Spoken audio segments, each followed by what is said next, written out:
Welcome everyone around the world joining us for Ask the Howlers, episode 28.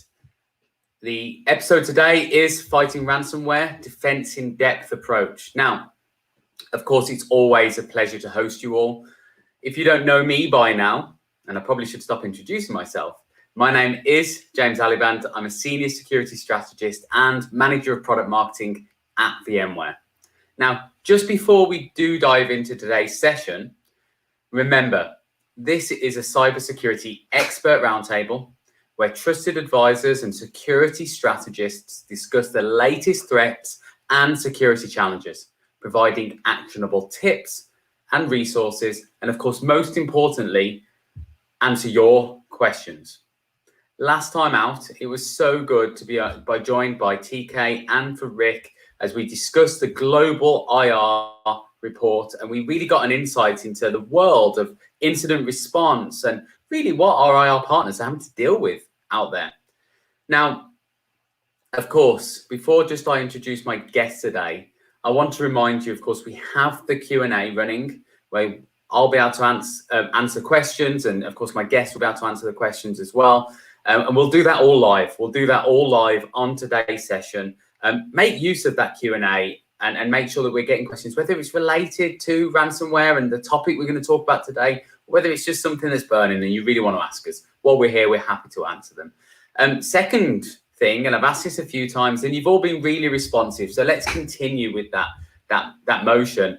Tell me where you're from, the country or the state where you're tuning in today. Let's start now. I want to see on the right-hand side of my screen, I want to see the flags or the countries popping up so we can see the global audience and who's joining the session today, especially as we are a little bit earlier, with 3 hours earlier than the normal time. So let's start adding some comments and start telling us where we're from. But with no further ado, I am so excited to have Ed Murphy joining us today. Ed, absolute pleasure to have you on the Ask the Howlers session. Hey, James, great to be here. Thank you, buddy. Appreciate it. Ed, just before we jump in, and I know we discussed this just in the week when we obviously chat about this beforehand, and a question burned, and I thought your answer was great. So I'm going to I want to tell everybody, obviously, the question I asked you. So, Ed, if you could have any superpower, what would it be? And of course, why? Yeah, so I'd love the ability to predict the future. I think it'll be beneficial to my life in many ways, certainly helping my career, but also if I could pick a few stocks or say winners of the Super Bowl, imagine there's some financial benefits coming down my way as well. So it's a get-rich strategy by predicting the future, retire early, on the beach in Barbados. What more could we want? That's awesome. That's awesome. Well, flipping it round, my superpower would be to fly and or teleport. I don't care which one. I do like the view and the flying, so I'm going to go with the fly. And the reason is because obviously me being based in the UK and you guys all out in the US, I'd love to be able to get there whenever I want to, join into meetings, fly back home, do it super quick, take me an hour, and I'm here and back. So there you go. That's mine. Ed, just before we jump into the topic today, let's give the listeners a little bit of a view about you and let's get to know you a little bit. I know, of course, you're running product management and working closely with our threat analytics unit at this moment in time. But where did it all start for you? Can you take us a step back and kind of how you got into cybersecurity? Yeah, so I mean, way back when I was about 10 or 11 years old, I got into computers in general and started programming. Fast forward maybe 10, 15 years, I got a degree specifically in cybersecurity, and I started working with the US government doing malware reverse engineering. From there, kind of continued to get more and more interested into the product space, worked with a couple of different government contractors, still in security space, doing different things like exploitation or, again, malware reverse engineering, network traffic analysis, and ultimately made the jump to Carbon Black almost 6 years ago now, where I really started to build my career as a product manager, taking advantage of the security background and hopefully leveraging that to make our customers' lives a little bit easier.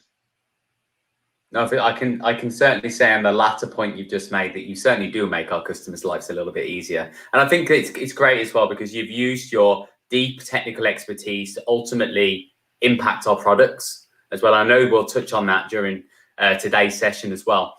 Enough of the work side just for a second, but also on the personal side, Ed, what do you get up to outside of work? What's your hobbies? What do you get up to? Family? Yeah, so I have three children, two boys and a girl. The oldest is 5. So right now they're going back into school life. It's been quite interesting. In my personal time, when I'm not hanging out with the kids, I enjoy health and fitness activities. I've been an Ironman triathlete in the past. Right now I'm currently into CrossFit at a local gym here in Maryland. That's awesome. So into the health and fitness side as well, and challenging yourself not only with the carbon black products, but also testing yourself as well. And Ironman is no small feat in that sense. So congratulations on that. That was pre-kids. Don't have that type of time on my hands these days with 3 around. I can vouch. I can vouch similar with my young one as well. Ed, let's jump into why we're here today and why our listeners, which I'm looking down in the comments, and all of these people literally around the world from India, Barcelona, Israel, Raleigh, North Carolina, San Antonio, Phoenix, Costa Rica. We've literally got a global audience listening to us at this moment in time. So, and of course we're live as well. We all know that. So let's jump into the topic today, ransomware defense in depth. Of course, as we've mentioned, you work with engineering and the threat research team around security efficacy and ensuring, of course, that we have the right visibility, prevention, detection, and of course, in our solutions in the VMware Carbon Black Cloud, which, as I can only vouch again, you've literally done an amazing job in that perspective. But scaling this back a little bit, I know that you typically talk about ransomware in typically 3 stages. So can you tell our listeners what these 3 stages are? And to frame that up before we dig deeper. Yeah, absolutely. So I think one of the things that's become popular across the industry of recent is the MITRE ATT&CK framework. MITRE ATT&CK has a ton of tactics. It really can go into deep detail at the technique level too. But when talking to customers as well as executives within the company, I like to simplify it a little bit more and talk really about 3 different stages. One is the initial access or delivery. So the foothold that the attacker can gain within your environment. And the next thing they're going to want to do is propagate throughout the environment, really expanding their reach, expanding the number of systems that they can deliver the ultimate payload to. And then final, of course, there's the encryption stage where the attacker takes advantage of holding something in front of the customer and trying to ultimately drive what they're after is capturing some revenue for their organization. Right, got you. So breaking that down and simplifying that process. So let's dig a little bit deeper into that then. So first and foremost, of course, the initial access and delivery. So I've got a question in this sense that came to me is, why do you think over the last 12 months we've seen organizations breach and ultimately a cyber insurgency that's truly taken place? And of course, that initial access and delivery is so pivotal in that scenario that as we frame it. Yeah, so I think there's really 2 things going on. Attackers have long been really skilled at taking advantage of headline news. There's been a lot of headline news across the world between the global pandemic, as well as various activities throughout the world. I think opportunities for attackers to send out those phishing emails, compel end users to click, and gain initial access to the organization. And then we also see with attacks like SolarWinds or Kaseya of recent is the more sophisticated attackers learning how to better take advantage of trust relationships that are built out with vendors that are providing software to customers across the globe.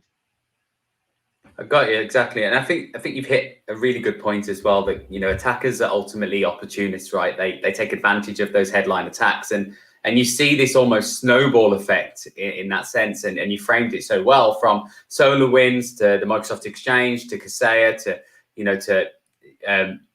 a Colonial Pipeline as well, and all of these snowball events. Do you think that we're really starting to see this kind of almost slow down to a certain extent, or do you think we're just getting into second gear? It's really interesting to observe the interaction between the attacks recently and then what some actors like Darkseid and Ragnarok are coming out and doing. We've seen, prostitution from the Darkseid attacks. We've seen Ragnarok, a ransomware shop, kind of roll up and say, "Here's our global decryption key." We really recently seen, I think, within the past week, an actor with Babook released the source code for their ransomware payload.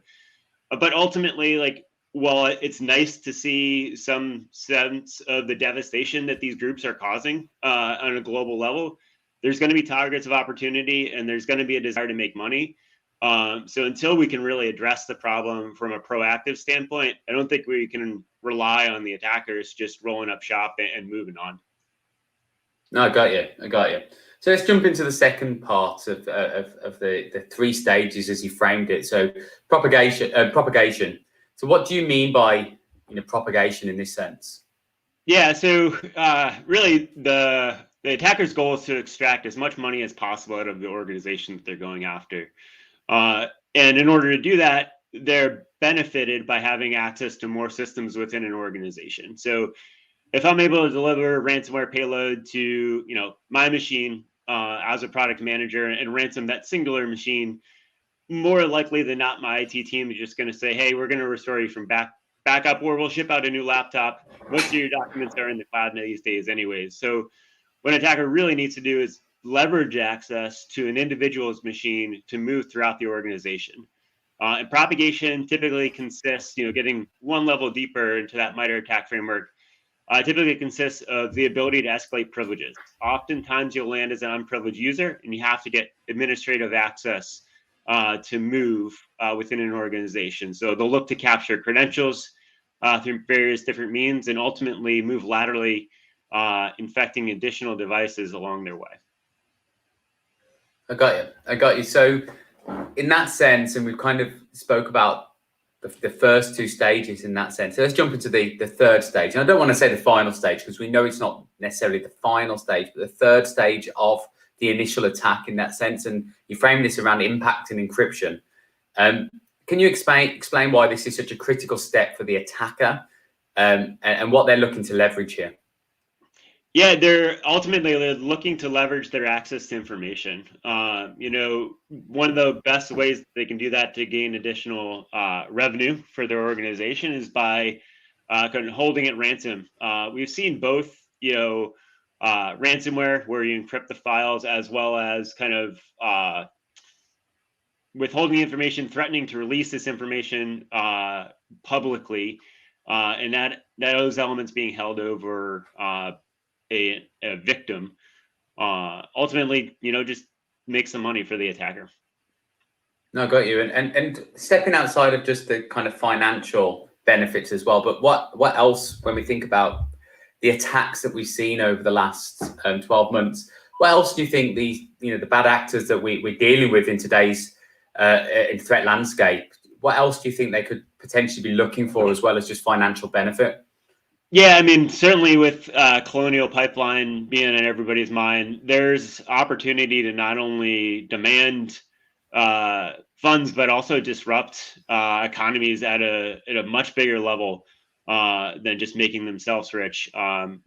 That the pipeline shutdown, I live on the East Coast of the United States. It caused a lot of chaos within our country, people rushing out to the gas stations, trying to fill up their tanks. No one knew really what to expect there. Thankfully, we were able to get the pipeline back up and running, and ultimately, there wasn't a gas outage or a shortage. But for a period of time, there was a lot of chaos that came from that organization. You can also look at the hospital attacks of recent too. Like personally, those ones hit me the hardest, especially where we are today in the pandemic. Like how an attacker could go after an organization that's really trying to just benefit people, keep them alive, keep them healthy, and take over devices that are going to prevent our doctors and our nurses from being able to provide that care is a tough one to take.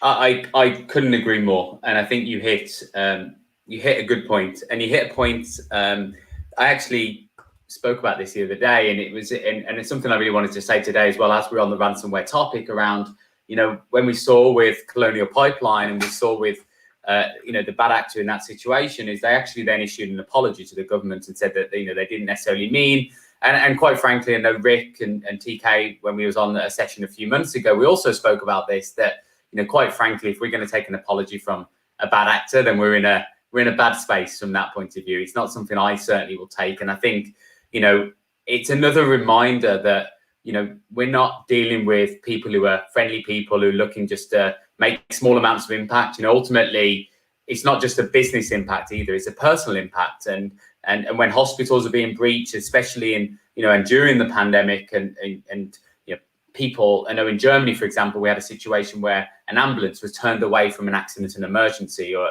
from that point of view, it's very critical, and it's real time. Ultimately it's real time. It's happening right there and then. Now, of course, we've framed the 3 stages of the ransomware attack. Let's talk about some advice for the listeners, of course, that are tuning in. So how should our listeners advise their customers or protect themselves at each stage? I know you've mentioned and you spoke to us in the past, Ed, and I wanted to kind of touch on this around basic IT hygiene. How big of a role does IT hygiene have to play here as we kind of take ransomware head on as such? Yeah, I think IT hygiene plays a huge role in that first stage, the initial access or delivery of the initial payload for the victims.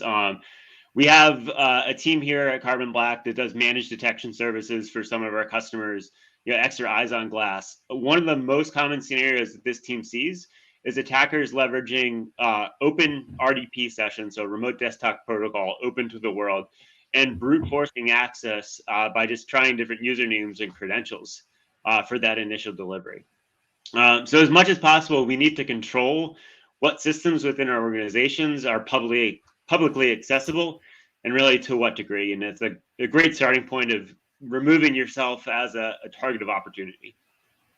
No, it makes a lot of sense, right? In the sense of, really just looking at the basics, looking at the ground, like building the foundations. We talk about it a lot as cybersecurity professionals, but how can we get ourselves in the best position? We're not sitting here saying we're all going to stop ransomware attacks. We're all going to stop cyber attacks. We know that that's not a realistic piece of advice that we can ultimately give. Ultimately, and I think you touched again on a good point there, is how can we build the foundations in a strong way? How can we make sure that, if the house, we do have a tornado, for example, the house is still going to be standing, and really, from a brand reputation point of view, and I certainly talk to customers about this a lot, is, how can you protect your brand as well? Not only just financially, but also your brand from that point of view. I also wanted to ask you as well today around that the end user and end user education. And I think there's 2 elements here. But how important do you think, especially when we jump into the world of ransomware and the typical spear phishing attack kind of scenario, how important is it that the end user education is also, pivotal part that has to play?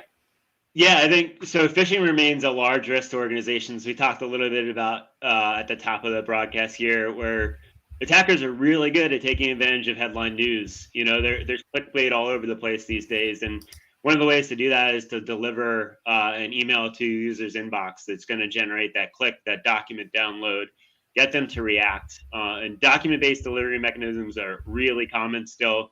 The ability to embed macro content within a document and then further take advantage of living off the land tools like PowerShell. We see that day in and day out, and it really reduces the likelihood that an attacker could get captured without good security products in place, because they're using tools that are native to the operating systems that they're going after. No, it makes a lot of sense. And I think also when you think about from the personal end user point of view as well. And I always think about the personal life. I know working in security, and I'm sure you'll agree with me here, that working in security, not only does my granddad and my nan and my whole family kind of look at me when any weird emails come in or anything like that, and like expect me to say, yeah, click on it or don't click on it, whatever else. But like, I think that end user education, I think we can get so much from a personal aspect in our life. We've all got personal email accounts. We've all got, mobile phones, and we receive cell phones, and we receive different text messages. And I think, again, building that basic cyber hygiene, whether it's from an organizational standpoint or from a personal standpoint, and just a clear understanding of like, am I checking over the emails? Am I clicking just links, or am I, ultimately checking where that link directs to? Very simple things that I don't think you have to necessarily be an expert to ultimately gain that level of understanding and knowledge. Absolutely. Yeah. My uncle actually reached out to me just 2 weeks ago.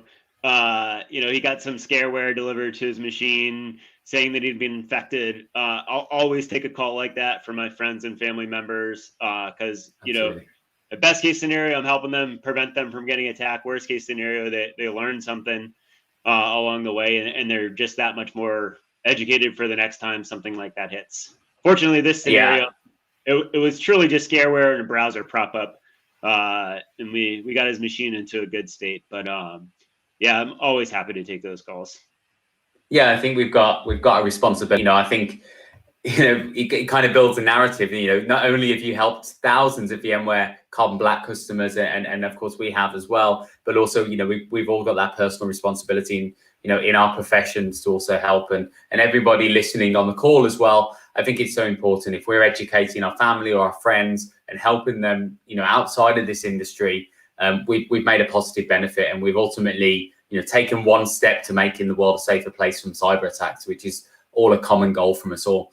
Ed, just on the point around, we've covered the kind of foundations, and we've covered the, how do we necessarily try to prevent and try to stop them getting in. But let's consolidate the two kind of best practices around the second and third steps you mentioned earlier around propagation and then impact and encryption.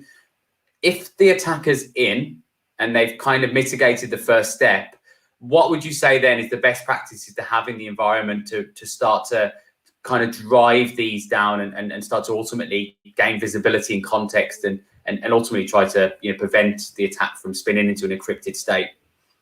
Yeah, so I think this is where advances in security products, both endpoint and network, have really been beneficial to us as a community.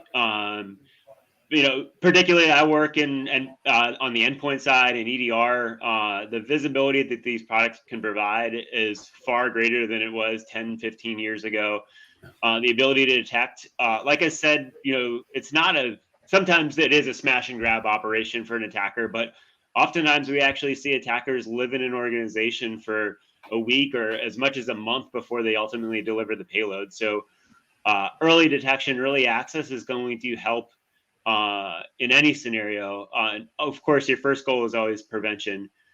So focusing in on those early stages, that credential access, the privilege escalation, and lateral movement techniques is going to prevent an attacker from ever getting to the stage where they can have a large impact across an entire organization, or limited to a place where they might only be able to take out a single endpoint, or the best case scenario, you've kicked them out of your organization altogether. No, right. I got you. And I think it's, it's so key. It's like, let's not rely on those legacy solutions anymore in this distributed workforce and multi-cloud environment with our modern applications. And then we rely on security tools, which quite frankly, put and bluntly put, just aren't up to the test necessarily. Like, let's, advise and our listeners who are working on our partners and IR partners, let's advise our customers to, really get into their best state possible so they can really help protect and prevent these attacks, or at least detect and respond to those attacks, if you will. Let's jump into the another area that I really wanted to talk to you about today, because of course we focused on this area a couple of times today around the last kind of 12 months, and we've seen an insurgency of attacks from SolarWinds to Microsoft to change the cloud pipeline, everything we spoke about today, and of course. I kind of heard these narratives 2019, 2020 around like ransomware as a thing of the past, and we're moving on to newer, generations of attacks. And, quite frankly, as cybersecurity experts, we just didn't agree with this. But, it was building that kind of headline news around ransomware attacks were just, again, a thing of the past. Why do you think, as you're, a ransomware expert and a cybersecurity expert, why do you think that ransomware just still plays such a pivotal part in cyber attacks today? Yeah, I think, at the end of the day, our CTO for our business unit here likes to kind of correlate our activity as gainfully employed, well-meaning citizens to the ransomware actors as well. And they have jobs at the end of the day too. They're trying to make money. They're trying to feed their families. They're trying to send their kids to school. So as long as there's an opportunity to make money for the financially motivated attackers, we're always going to have the threat of ransomware. And as long as there's political motivation for other attackers out there, the ability to kind of have kind of a cyber terrorism based approach to causing chaos within the world. The motivations are going to be there.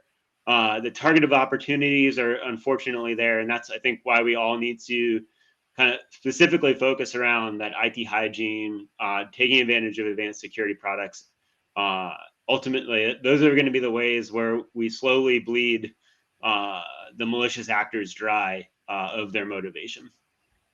I think that was elegantly put. And I think it's important as well, as you've just framed, that these people aren't necessarily, necessarily in that position because they truly want to be, but they're ultimately, as you said, they're also trying to do similar things to what we're trying to do as well. And I'm not trying to say that we should necessarily build sympathy in that perspective, but we should also, ensure that we're, also giving opportunities. And I think we do that in similar fashions as well.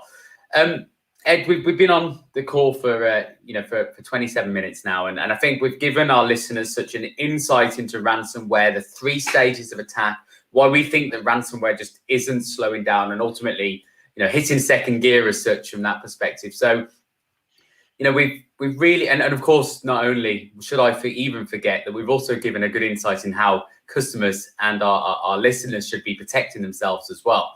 So, let's just summarize. Let's summarize the session, and I'm going to hand over to you now.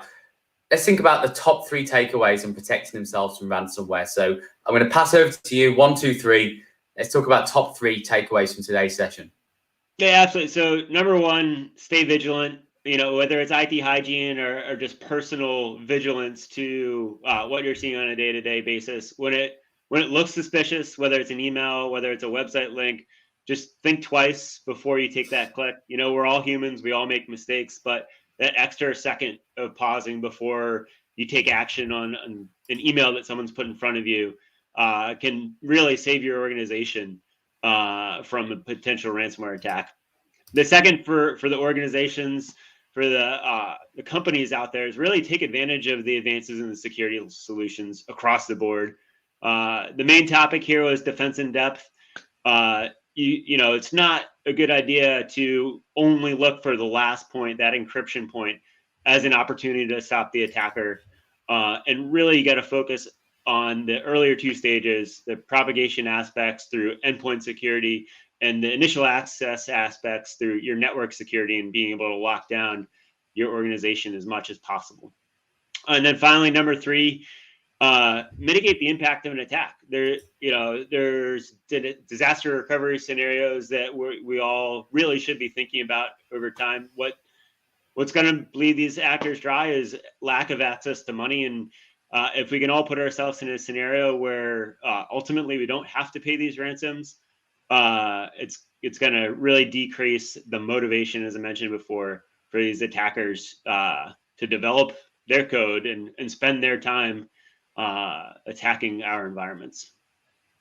Right, and I think I couldn't agree more. And I think just to add to that as well, I think from a board level, and I'm talking to people kind of from a board level point of view, and driving that is like, let's give our security professionals, people who are such as yourself, who worked for many years and ultimately making the world a safer place from cyber attacks, is let's give people the resource as well, and give people, the security operations centers, the resource to be able to really effectively ultimately mitigate these cyber attacks, and as you said, bleed them dry. So there isn't the opportunities out there, because as you've quite rightly and elegantly put today, is the more that we can do together, and we've all got a responsibility across the across an organization, we can ultimately put many organizations in a better place, and maybe we can stop seeing ransomware and cyber attacks becoming such headline news. Absolutely. Yeah. I mean, it's tough to predict when you may or may not get hit by ransom, but I think any board member, any CEO would much rather go back and say, hey, I would have loved to invest that $1 million into our security program, giving me long-term sustainability and secure environment versus having to hand that over to an attacker and furthering their objectives. Yeah. I think it's the great point. Who do you want to write that check to? It's very simple from that point. Eds, it's been an absolute honor to have you on the session today, and of course sharing your expert insights, knowledge into ransomware, and ultimately into the cyber landscape itself. Just looking through the comments, and we've got a ton of people. So I'm just going to go around and just see where we've got people around the world. We've got Atlanta, Israel, Barcelona, South Africa, Guatemala, Brazil, Singapore, Nashville. Dominic's in Nashville, Germany, India, San Jose, Costa Rica, Phoenix, Chicago, Florida, Italy, Raleigh. Rick has said Eddie's awesome, wherever that is in the world. I saw that as we were talking, and I didn't want to interrupt, but I appreciate it. We love you, Rick. Cayman Islands, Jackson, Florida, and San Jose, California as well. What I can say, Saudi Arabia, Ireland, they keep coming. What I can say is we truly had a global audience, and I think you've educated our listeners today and given such an expert insight. And we obviously at VMware Carbon Black are proud to have you as part of the team as well. And thank you, so much for joining me today, Ed. It's been a pleasure to have you on. I appreciate it. It's been great to get the message out there to a few more listeners. Talk to customers a lot. It's great to get interactions to more and more people and spread the good word of ransomware prevention. That's it. Spread the word of ransomware prevention. That's the headline from today. Right. To all of our listeners tuning in, of course, first and foremost, a massive thank you. Thank you for joining and attending the Ask a Howlers session, a cybersecurity expert roundtable for security leaders. But before we go, I have two things. First off, of course, we are always keen to focus on topics that you're interested in, such as this topic. We had such a request for ransomware. We got Ed on. We got our expert ransomware expert on the session. So we're doing this truly for you guys out there. So feel free in the comment section, whether it's on live now or whether it's on demand. Of course, this session is going to be on demand as well on LinkedIn and on Twitter. So feel free to drop suggestions in the comments. And of course, we will pick those out and start to schedule out of these monthly live sessions in. Secondly, VMworld is a little over 4 weeks away. We are so excited. Ed, myself, Rick, of course, we mentioned it. We've all put so much work and effort in. We can't wait to get to VMworld. So we'd love to make sure that you can join us at VMworld 21. Of course, it's virtual this year. It's entirely free. So make sure that we're joining that session. You can register. We've got the links in the chat. You can register. That's the beauty of being live when your mum comes into the session, as I am living at home at the moment. That's the beauty of being live right there and then. Could have waited 2 minutes, but there we go. It could have been the dog. But that's the beauty of being live. Obviously, VMworld on demand, 5th to the 7th of October. We're so excited. Please get yourself subscribed. Get yourself on that. There's over 170 security sessions on there. But with that, and that literally was 30 seconds. With that, wherever you are, good morning, good afternoon. And usually I say good night, but from me now, good afternoon. It's been an absolute pleasure. See you soon. Take care.